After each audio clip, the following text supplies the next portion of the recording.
그 어떤 10분보다 알찬 10분 뉴사이킥 하프타임 오윤혜 씨와 함께합니다. 어서 오세요. 네, 안녕하십니까. 150만 요정 저는 오윤혜입니다. 네, 지금 122만 네. 이제 곧 150만이 곧 되리라. 믿고 올해가 있습니다. 가기 전에 오. 될 것이다. 네, 믿습니다. 네, 믿습니다. 네.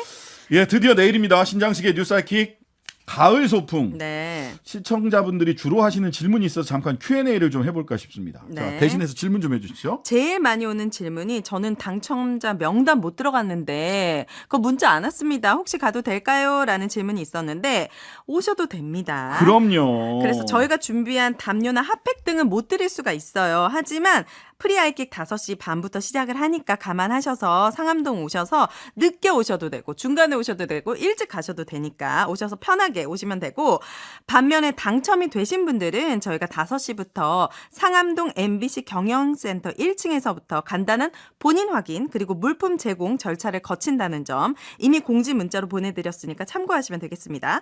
그리고 저는 2명 신청했는데 저밖에 못 갈 것 같아요. 더 많이 올 것 같아요. 이런 명수에 대한 질문도 많았는데요. 무조건 괜찮습니다. 괜찮습니다. 일단 와주시고 더 많이 오셔도 되는데 추가 인원은 앞에서 말씀드렸다시피 준비한 물품을 못 나눠드리니까 좀 따뜻하게 입고 오시면 좋을 것 같습니다. 누구누구 나와요? 이런 질문도 있네요. 우선 저랑 이제 신 변호사님은 당연히 나오고요. 그리고 프리하이킥 하잖아요. 그래서 임경빈 작가, 우리 거보겠죠. 장윤성 기자님 오십니다. 그리고 금요일이니까 금요일 코너, 음악 코너 있었잖아요. 그래서 저 말고도 다른 가수 2팀도 더 나온다고 이 정도 힌트를 주실 수 있을 것 같습니다. 마지막으로 주차에 대해서 여쭤보시는 분들이 많은데 아쉽게도 MBC 건물에는 주차를 할 수가 없습니다. 대중교통을 이용하시거나 주변에 공영 주차장 이용해 주시면 좋을 것 같습니다. 네, 공영주차장이 주변에 있으니까요. 한번 네. 확인해 보시고 네. 죄송합니다만은 그렇게 공영주차장에 이렇게 네. 하실 수밖에 없다. 네. 상암동 상황이 좀 그렇습니다. 자, 이제 뉴스 만나러 가볼까요? 오윤혜 씨가 본 오늘의 뉴스. 오늘 이제 윤 대통령이 이념 논쟁 멈추고 민생을 집중해야 된다는 발언을 두고 앞 코너에서 장 소장님께서 이거 칭찬해줘야 된다라고 했잖아요. 아, 네, 그랬죠. 근데 저 같으면 거기 계신 분들 중에 다 배우신 분들일 텐데 질문을 했을 것 같아요. 네. 우선 대통령 본인이 이념이 가장 중요하지 않다고 하셨습니까? 그걸로 인해 가지고 지금 독립운동마저 이념 갈라치기가 되고 현장에서는 엄청난 혼란이 야기된 거 혹시 알고 계십니까? 참모가요? 아니 물어볼 수 있는 거죠. 그리고 어떤 대통령한테? 저거 기자라도 있었으면 어떤 계기로 이렇게 바뀌었는지 생각. 기자들하고는 얘기를 안 하세요. 아 그래요? 자기 참모들하고 하신 말씀이세요. 아 그래요. 기자들이 질문할 방법이 없어요. 지금까지 올해 내내 너무너무 답답했을 것 단 같아요. 한 번도 대통령에게 직접 질문을 해본 적이 없어요. 대한민국 기자들이. 그래서 이념보다 민생 집중. 그러면 어떤 방식으로 민생에 집중하실 건지, 국민들은 어떤 걸 기대할 수 있을 건지 이런 것들을 좀 물어봐야지. 그냥 어떻게 뭘 칭찬해줘요. 뭐 하기에 반장을 뽑은 게 아니라 대한민국 일국의 대통령이에요. 네. 그래서 그런 부분이 조금 안타까웠습니다. 안타까울 뿐만 아니라요. 정말 기자들이 질문하고 싶은 게 얼마나 많겠습니까? 당연히 물어봐야죠. 아니 이렇게 네. 말씀을 하셨는데 그때는 왜 이념 실용보다 이념이라고 말씀하셨나요? 너무 강조하셨잖아요. 국민의힘 연찬회에서는 그렇게 말씀하셨던 네. 공산 전체주의 세력은 누굽니까? 이런 거 기자들이 얼마나 물어보고 그러니까요. 싶었겠어요. 지금 도어 스태핑 했으면 아마 도어 앞에 한 1시간쯤 서 계셔도 네. 기자들의 질문이 끊이질 않을 거예요. 연두 기자회견도 안 했어요. 안타깝습니다. 소통을 강조해서 용산으로 오셨는데. 자, 오늘 국회 기재 국정감사에서 추경호 경제부총리가 출석을 했습니다. 그래서 야당 의원들이 이거 대통령 순방비가 방만하게 늘었다. 네. 기존에 249억에서 578억까지 늘어났다라고 이제 비판을 하니까 추 부총리는 역대 대통령들도 많이 해외 순방을 했다. 일방적인 비판은 불편하다 이렇게 말을 했는데요. 네.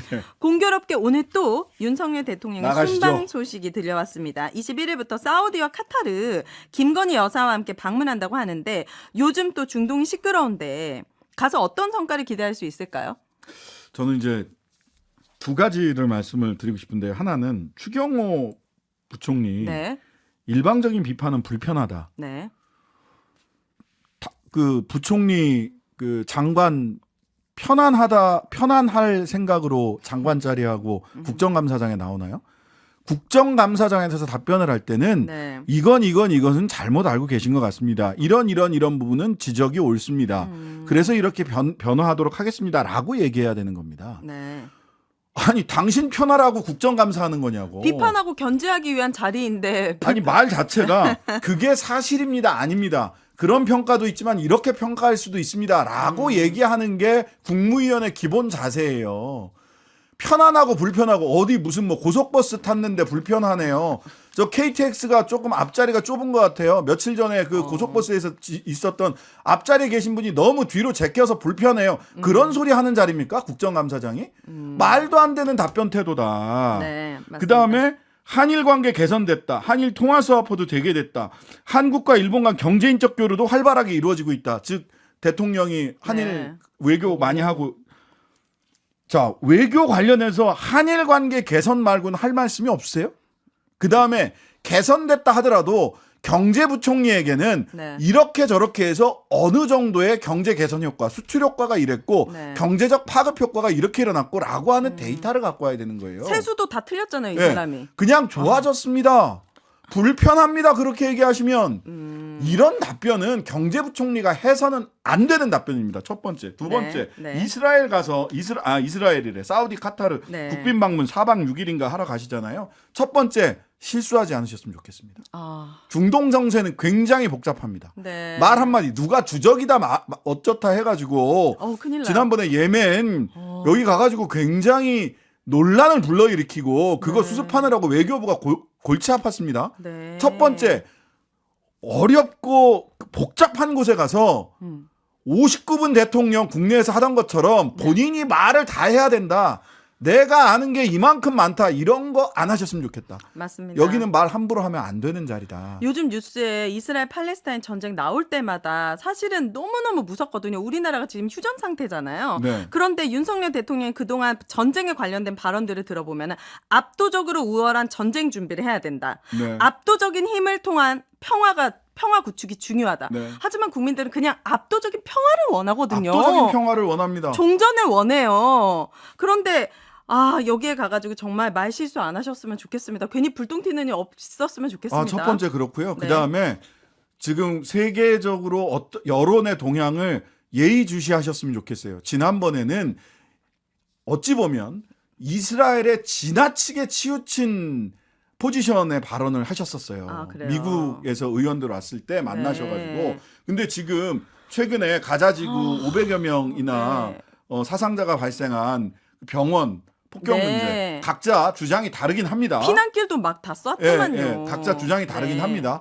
그런 가운데서 일방적으로 어느 한쪽을 두둔하기보다는 네. 어떻게 평화를, 어떻게 민간인 사상자를, 어떻게 뭐 군사적 충돌을 중재할 것이냐. 전부 다 서로 중재하겠다고 지금 뭐 맞아요. 러시아도 중국도 미국도 이런 입장들을 가지고 있기 때문에 네. 아무리 압도적인 힘의 우위를 통해서 군사적으로 제압하는 걸 좋아하시는 대통령이라고 하더라도 좀 눈치를 챙기셨으면 좋겠다. 네. 예. 정말 전쟁은 절대 안 됩니다. 이스라엘 전격 방문 이런 뉴스 나올까봐 겁납니다. 예. 네. 안 그러셨으면 좋겠습니다. 네, 주변에서 예. 말려야 됩니다. 자, 그리고 오늘 국정감사에서 또 쟁점이 된 것이 바로 방통위입니다. 여기서 최민희 방통위원 내정자에 대한 결격 사유 판단이 지금 6개월이나 임명이 안 되고 있습니다. 본인들이 원하는 후보자가 다수결로 안 되면 투표까지 중단해 가면서 재투표까지 하면서 이렇게 자리를 메꾸는데 예, 박민 KBS 사장님. 네, 그런데 그랬죠. 이 최민희 방통위원은 6개월이나 임명이 안 되고 있어요. 그래서 이동관 위원장이 2명이서만 편안하게 온갖 결정을 다 내리고 있습니다. 이 상황을 어떻게 봐야 합니까?